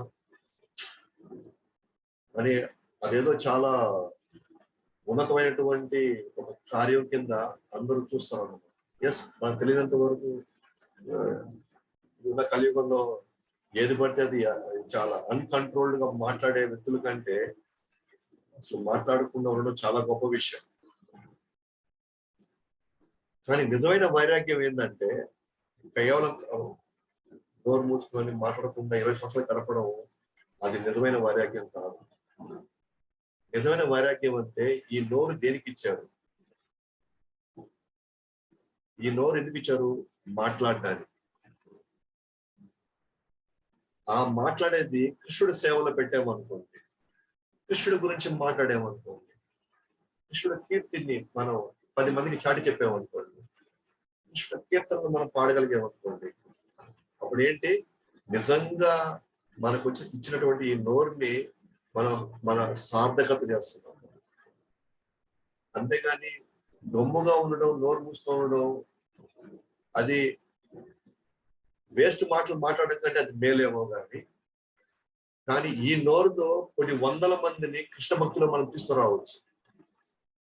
ఈ నోటితో కొన్ని వేల మందికి కృష్ణుడి గురించి మనం వివరించవచ్చు. అప్పుడు మనకిచ్చినటువంటి ఈ శక్తి, మనకిచ్చినటువంటి ఈ స్కిల్స్ బాగా మాట్లాడటం, దాన్ని మన కృష్ణుడి సేవను పెట్టడం వల్ల మన జీవితం ధన్యమైపోతుంది. మనం కర్మ బంధం నుంచి మనం బయటపడగలుగుతాం. కానీ ఇదే నోటితో చాలా మంది మనం మోసం కూడా చేయొచ్చు. అది మనం వికర్మ చేసుకొని మళ్ళీ మనం పాపకర్మ చేసుకుంటాం. ఇదే నోటితో తటస్థంగా మనం ఏం మాట్లాడకుండా, ఎవరికి ఉపయోగపడకుండా మనం నిర్జీవంగా అలా పడిపోవచ్చు. కానీ ఇదే నోటితో మనకి కొన్ని వేల మందికి కృష్ణుడి దగ్గరికి వెళ్ళడానికి కావాల్సినటువంటి సాధన మార్గానికి మనం బాటలు వేయచ్చు. సో నిజమైనటువంటి వైరాగ్యం ఏంటంటే ఏది కృష్ణుడిదని అర్థం చేసుకొని వాటిని కృష్ణుడి సేవలో పెట్టడం, దాని నుంచి ఏ ఫలితం ఆశించకుండా మనం ఆనందంగా జీవించడమే నిజమైనటువంటి వైరాగ్యం. ఖచ్చితంగా మనం చెప్పచ్చు, ఇవాళ కృష్ణ చైతన్యంలో ఫాలో అయ్యే వాళ్ళు చాలా మంది ఈ యుక్త వైరాగ్యాన్ని ప్రదర్శిస్తున్నారు. వాళ్ళ కారుల్ని, వాళ్ళ ల్యాప్టాప్స్, లేదా వాళ్ళకున్న వాళ్ళ ఇళ్ళల్ని, వాళ్ళకు ఉన్నటువంటి అనేక వసతుల్ని, వాళ్ళ ఇళ్ళల్ని వాళ్ళు రోజు మంగళహారతుల్లో సంధ్యాహారతులు చేసుకుంటా, భగవద్గీత బాగా చదువుతా, వచ్చే వైష్ణవుల్ని పిలిచి మంచి మంచి కృష్ణ కథ కీర్తనలు వినిపిస్తా, వాళ్ళ ఇళ్ళల్ని ఆ విధంగా వాళ్ళు ఎంతో కోరుకొని ఇష్టంగా కట్టుకునే ఇళ్ళని వాళ్ళు భౌతిక స్థితిలో నుంచి అది ఆధ్యాత్మిక స్థితిగా మార్చుకుంటున్నారు. వాళ్ళ కారుల్ని కృష్ణుడి సేవలో పెట్టగలుగుతున్నారు. వాళ్ళు నిజంగా వాసన చెప్పండి, అలాంటి గృహస్థులు, అలాంటి భావంలో ఉండేటువంటి వ్యక్తులు వాళ్ళు నిజంగా వైరాగ్యాన్ని ప్రదర్శిస్తారు. నిజమైన వైరాగ్యం ఏంటంటే ఇది నాది కాదు కదా, ఇది ఎవరిదో వాళ్ళకి ఇచ్చేయడం అనేది నిజమైన వైరాగ్యం. కాబట్టి చాలా మంది భౌతికంగా బాహ్యంగా మనం చూసే కమ్ముగా ఉండడం, ఎవరి జీవితం వాళ్ళు పాటించడం, అసలు ఏమి పూసుకోకపోవడం అది నిజమైన వైరాగ్యం కాదు. ఇక్కడ ఉదాహరణ మోడీ బాబా తీవ్ర తపస్సులు చూస్తూ ఉంటారు. సో అవి నిజమైన వైరాగ్యం కాదు. మనలో ఉన్న శక్తి సామర్థ్యాన్ని భగవంతుడు మనకి స్పెషల్ గా ఇచ్చాడు కొంతమందికి. ఆ స్పెషల్ గా ఇచ్చిన వాటిని మనం కృష్ణ సేవలో మనం వినియోగించగలగాలి. ఒకసారి ప్రభుపాదుల వారితో ఒకరు వచ్చి డిస్కషన్ పెట్టారు.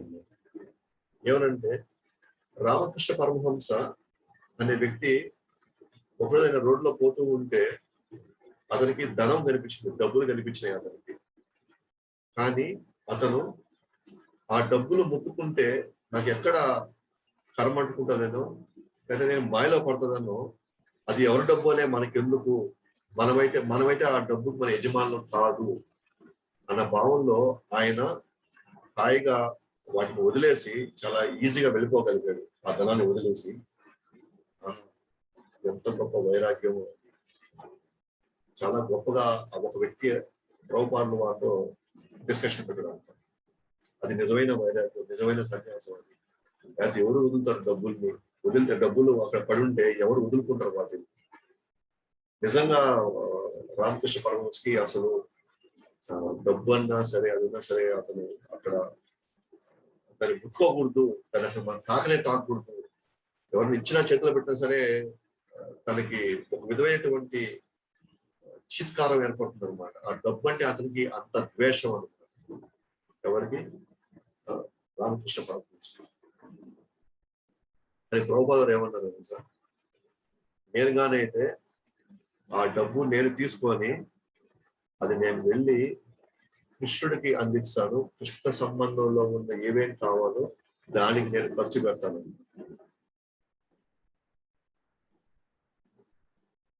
ఎందుకంటే ఇక్కడ ప్రతి శక్తి కృష్ణుడు. అది నేను తీసుకొని వెళ్ళి ఆ డబ్బుతో నేను తీసుకొని వెళ్ళి ఎంత అవసరమో కృష్ణుడి గురించి వ్యాప్తింపజేయడానికి నాకు చాలా డబ్బులు కావాలి. దయచేసి నాకు డబ్బులు ఇవ్వండి, ఇంకా ఇవ్వండి. నాకు సరిపోవట్లేదు. మీరు ఎంత డబ్బు ఇచ్చినా నాకు సరిపోదు. మీరు ఎంత డబ్బు ఇస్తే నేను అంత కృష్ణ మెసేజ్ని, భగవద్గీత భాగవతాన్ని కొన్ని లక్షల మందికి అందించడానికి నాకు నేను కొన్ని వందల మందిరాలు కట్టాలి. కొన్ని వేల కోట్ల పుస్తకాలను ప్రచురించాలి. కాబట్టి నాకు డబ్బు అవసరం. నేను లక్ష్మిని తీసుకొని వెళ్ళి కృష్ణుడి సేవలో పెట్టబోతున్నాను. లక్ష్మిని తీసుకుని వెళ్ళి కృష్ణుడి సేవలో పెట్టబోతున్నాను. సో నిజమైనటువంటి వైరాగ్యం ఏంటి అంటే ఇదంతా కృష్ణుడిది, నేను యజమాని కాదు.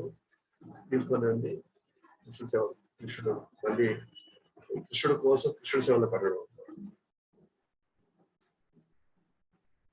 కాబట్టి నిజంగా భగవద్గీత ఇప్పుడు భగవద్గీత చదివిన తర్వాత నిజమైనటువంటి సన్యాసం ఏంటి అని అంటే కర్మలు చేయాలి. అది కృష్ణుడు తృప్తి కోసం కర్మలు చేయాలి. కానీ దానివల్ల వచ్చే ఫలితాన్ని ఏమి మనం ఆశించకుండా ఉంటే మన బ్రహ్మచారులమా, గృహస్థమా, వానప్రస్థ సన్యాస మ్యాటరే లేదు అసలు.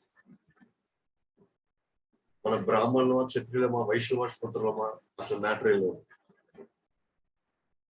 జస్ట్ ఒక గుణం ప్రదర్శిస్తే ఎవరైనా సరే ఈ విధంగా కానీ కృష్ణుడి సేవలో పెట్టి ఫలితాన్ని ఆశించకుండా కానీ ఉండగలిగితే మాత్రం వాళ్ళు ఏ వర్ణంలో ఉన్నా, ఏ ఆశ్రమంలో ఉన్నా వాళ్ళు నిజమైన సన్యాసం. అలాగే కృష్ణుడి కోసం కర్మలు, మన కోసం కర్మలు చేయడం ఒకటి కాదు. అంటే కృష్ణుడి కోసం మనం చేసేటువంటి సేవలు, అలాగే మన కుటుంబం కోసం మనం చేసే సేవలు రెండు ఒకటి కాదు.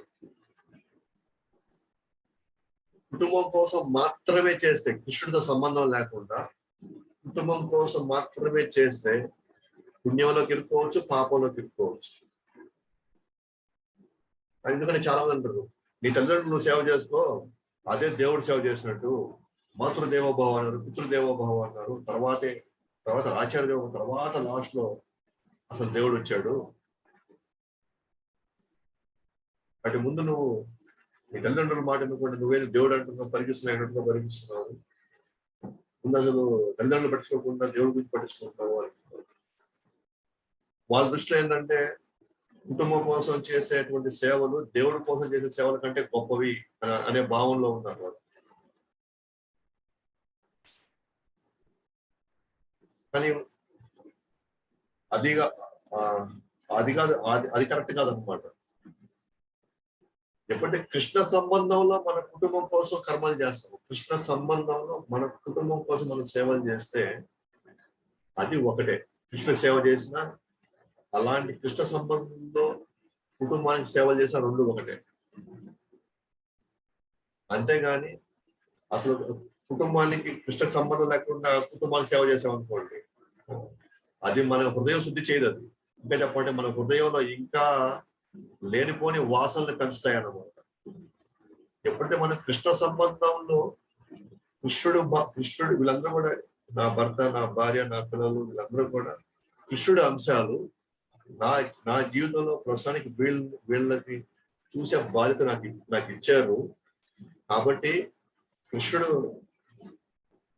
కృష్ణ సంబంధంలో వాళ్ళకి నేను నా బాధ్యత నేను నిర్వర్తిస్తాను అనేటువంటి ఈ భావంలో మన కుటుంబంలో మనం నిర్వర్తించామనుకోండి, అది కూడా మన హృదయాన్ని శుద్ధి చేస్తుంది. ఎందుకంటే ఇక్కడ సెంటర్ పాయింట్ కృష్ణుడు ఉన్నాడు మన మనసులో. ఎందుకంటే కుటుంబాలని, మన వ్యాపారాన్ని, మన ఉద్యోగాల్ని ఇది నాకు కృష్ణుడు ఇచ్చిన అవకాశం. సో నేను ఇది నీతిగా, న్యాయంగా, ధర్మంగా అవకాశం ఉంది, దీంట్లో వచ్చేట్టు కొంత ఫలితాన్ని నేను కృష్ణుడికి ఇస్తాను అన్న భావంలో కృష్ణుడు దీనికి యజమాని. నేను జస్ట్ నా జీవితాన్ని నా కర్మ తొలగించుకోవడానికి, లేదా నా కర్మ ఇంద్రియాలు వాడడానికి నేను ఇది ఒక అవకాశంగా తీసుకుంటున్నాను అన్న భావనలో చేస్తూ అంతా కృష్ణుడు భావనలు చేసినట్లయితే డెఫినెట్ గా వాళ్ళకి అక్కడ కూడా వాళ్ళ హృదయం శుద్ధి అవుతుంది. ఎందుకంటే వాళ్ళ భావనలో వీళ్ళందరూ కృష్ణుడి అంశాలు, నేను వాళ్ళకి సేవ చేస్తున్నటువంటి భావనలో మనకు పనిచేస్తున్నాం అక్కడ. కాబట్టి కృష్ణ సంబంధ కర్మలు మనల్ని కర్మ ఫలాల నుండి బయటపడవేయడమే కాకుండా ఎప్పుడు మనం భౌతిక స్థితిలో పడము. కృష్ణ సంబంధంలో మన కర్మలను చేసామనుకోండి, మనం కర్మ బంధాల నుంచి మనం బయటపడిపోతాం. కర్మ ఫలాల నుంచి మనం బయటపడమే కాకుండా మళ్ళీ మనం పతనం కాదు, ఇంకా మళ్ళీ మనం భౌతిక మాయలో మళ్ళీ మనం పడవడం. ఇది ఇంకో గొప్పతనం. కర్మ ఫలాల నుంచి బయటపడమే కాకుండా మళ్ళీ మన పతనమే కావచ్చు. కావున ఫాల్గు కర్మ సన్యాసం కన్నా కృష్ణ చైతన్యంలో కర్మయోగం ఉత్తమమైనది. అనవసరంగా ప్రజల కోసము, షో కోసము, అది నేను చూసావా ఇంత గొప్పగా నేను ప్రదర్శించగలను అనేటువంటి ఊరినే కర్మ సన్యాసం కంటే కూడా నిజాయితీగా, నీతిగా కృష్ణ సంబంధంలో నేను నాకున్న వృత్తి, నాకున్నటువంటి బాధ్యతను నిర్వర్తించడం చాలా చాలా ఉత్తమమైనది. ఎందుకనంటే ఈ కృష్ణ సంబంధాలు మనం చేసేటువంటి బాధ్యతలు, చేసేటువంటి పనులు మన హృదయం శుద్ధి చేసి మనల్ని కృష్ణుడికి దగ్గర చేస్తుంది. అంతేగాని ఇదేదో నాకు భారం, ఇదేదో నాకు మాయ, ఇదేదో నాకు అది ఇది అని చెప్పేసి మనం పారిపోయి మనం ఏదో ఎట్లా సన్యాసం మంచిదే కదా, వైరాగ్యం ప్రదర్శించడం మంచిదే కదా, ప్రజలు కూడా పర్వాలేదు, కుటుంబం వదిలేసిన కూడా అతను గొప్ప పనికి వెళ్ళాడు అని కేవలం ప్రదర్శించడం కోసం మనం పరిగెత్తామనుకోండి, అది చెప్పండి, అది కపట సన్యాసం, ఫాల్గు సన్యాసం. దానికంటే కూడా కృష్ణుని తలుచుకుంటూ హాయిగా కుటుంబాల మధ్యలో బాధ్యత నిర్వర్తిస్తూ చక్కగా మనకు కావాల్సింది వండుకుంటూ కృష్ణుడు నైవేద్యం పెట్టుకొని హ్యాపీగా మనం జీవించవచ్చు. దీంట్లో మనకి ఇంకా ప్రశాంతత, ఆనందం, ఇంకా కృష్ణుడు మనకు దగ్గర అవ్వచ్చు అన్నమాట. సో ఆ విధంగా కృష్ణుడు అర్జునుడికి ఏం చెప్తున్నాడంటే, నాయన జ్ఞానయోగం గొప్పదేను, కానీ ప్రస్తుతం ఉన్న కాలంలో నీకు ఇంకా హృదయం శుద్ధి కాలేదు, నీకు ఇంకా ఆసక్తులు ఉన్నాయి. కాబట్టి దయచేసి కొంతకాలం నువ్వు నీ క్షత్రియ ధర్మాన్ని నువ్వు నిర్వర్తించు. కాకపోతే ఫలాపేక్ష లేకుండా, ఎటువంటి కోరికల్ని ఆశించకుండా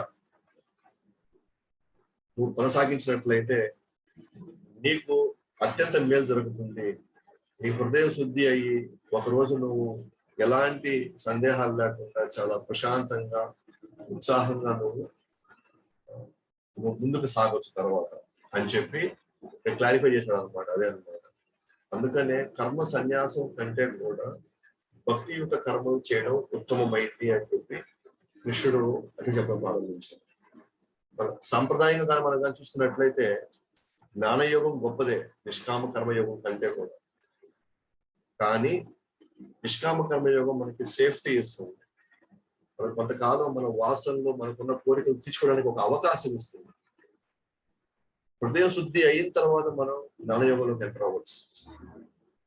కానీ హృదయ శుద్ధి కాకుండా మనకి మనమే హృదయ శుద్ధి అయిపోయిందని, లేకపోతే మన ధ్యానంలో కూర్చుంటే హృదయ శుద్ధి అవుతుంది అనుకొని ఇక్కడ నేను కర్మలు, వీళ్ళందరూ కర్మలు చేయడం కంటే కూడా, వీళ్ళందరి మధ్య నేను బాధ్యతలు చేయడం కంటే కూడా, నేను ధ్యానంలో కూర్చుంటే నా ఆలోచనల్ని అన్ని శుద్ధమైపోతాయి, నా ఆలోచనల్ని పోతాయి అని అనుకుంటే మాత్రం ధ్యానము హృదయాన్ని శుద్ధి చేయలేదు.